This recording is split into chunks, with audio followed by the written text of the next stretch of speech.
In today's movie, I'm going to talk about exception handling or error handling. How do we handle errors that occur in Python programs?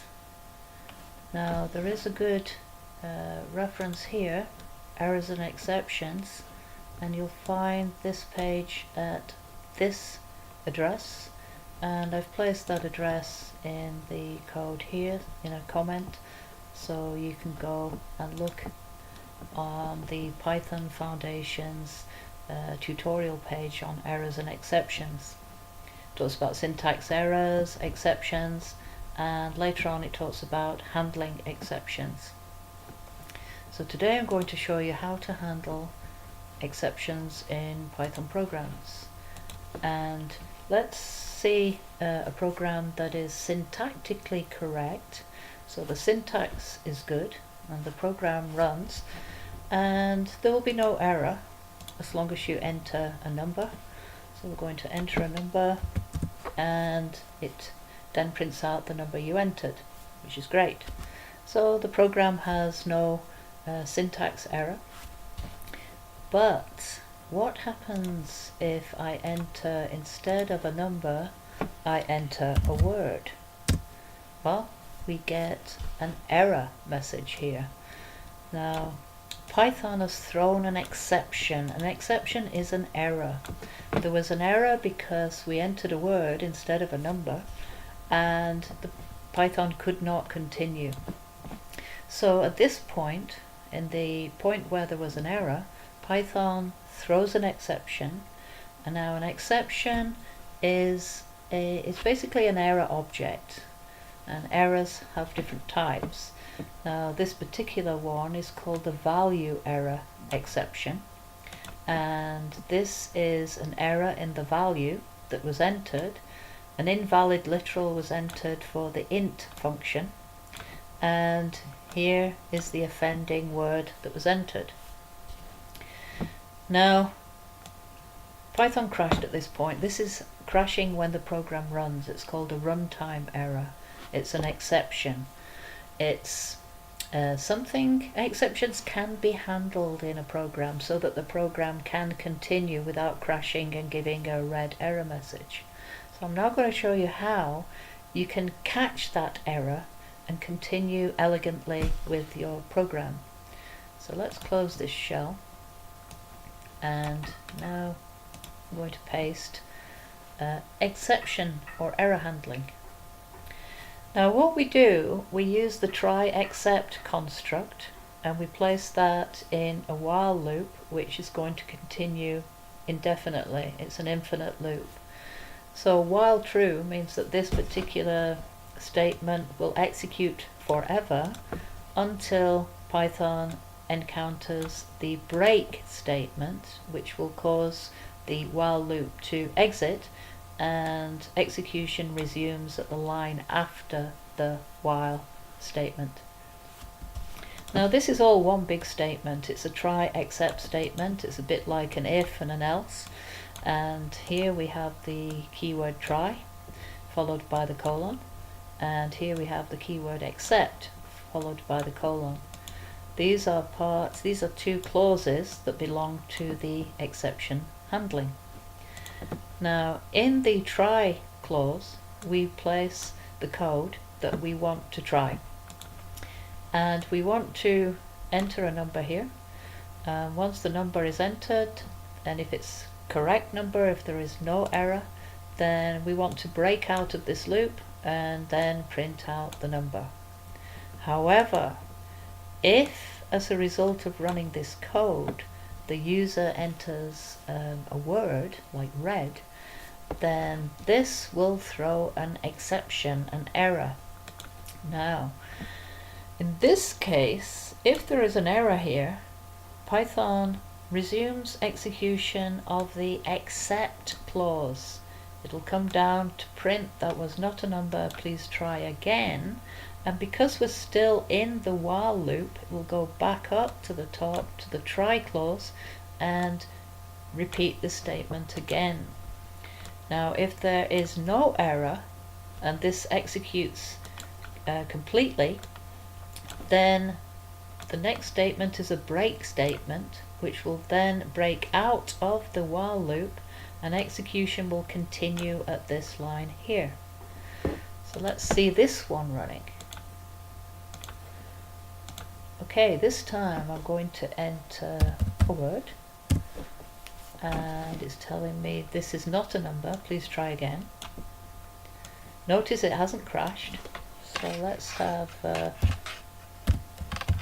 another word.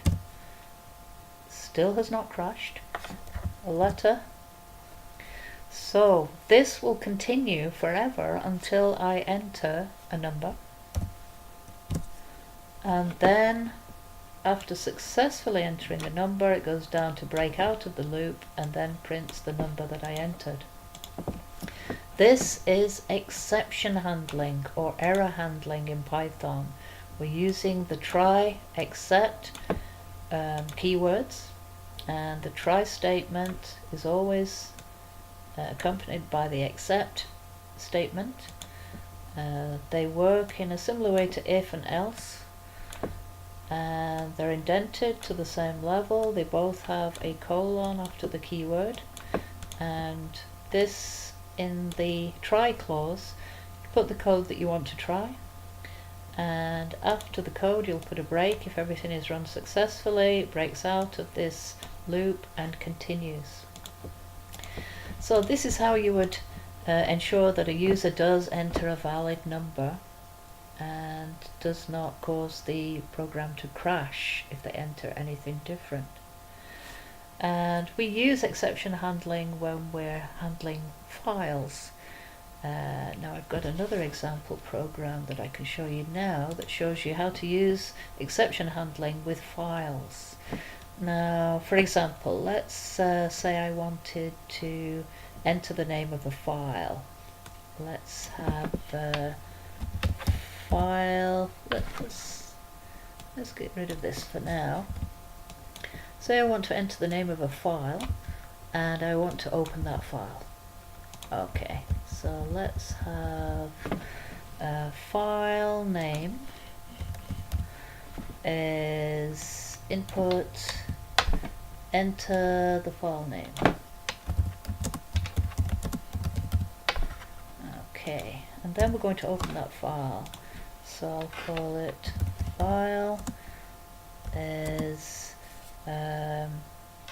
open, and then we're going to have file name, and we'll have the read mode,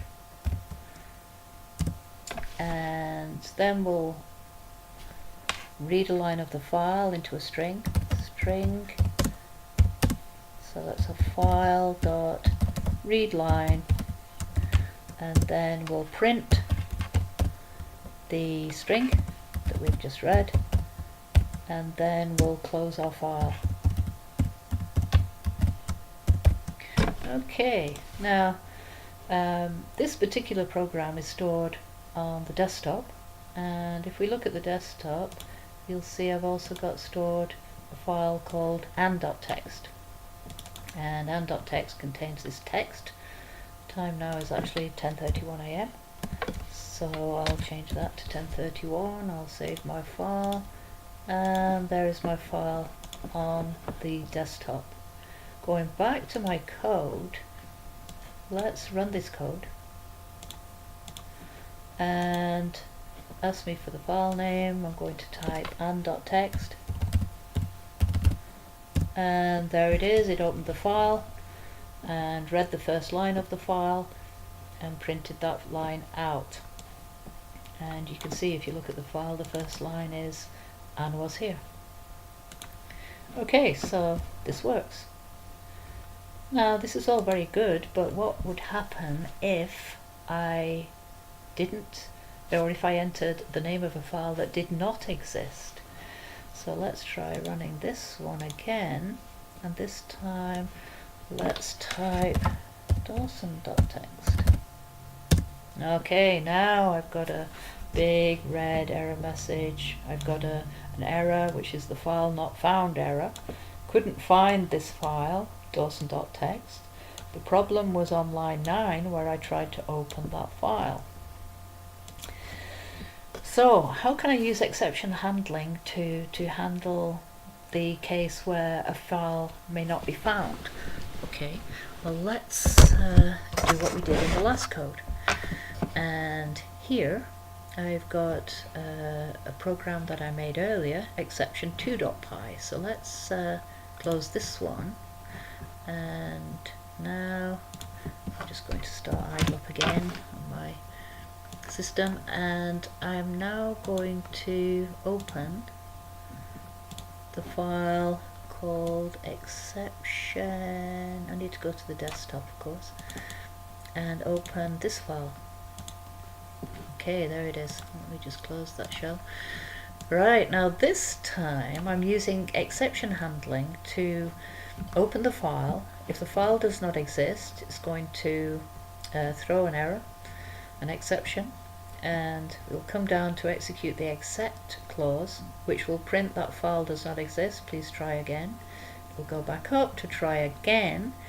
If it is successful in opening the file and if there's no error, we'll break out of the loop and execute the line after the loop, which will then print the file name has been opened. So let's try this one.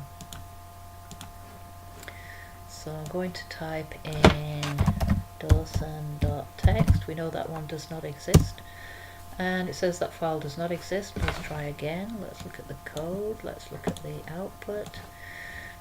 Okay, let's try s.dat. That doesn't exist. Please try again. Okay, let's open a file that does exist, which is an.txt, and this time it will be able to find that file, open the file, and there it is. So we're handling errors by using the try except construct, and we'd normally put that construct within a while loop which repeats forever, and if there is an exception thrown, it will be caught by the except clause, which will handle the error, and it will repeat to try to execute the code. This is an example of exception handling using files. You can go to see my example program at this page, and example program 09-05 shows you an example of simple exception handling. And at that point I'll finish this video.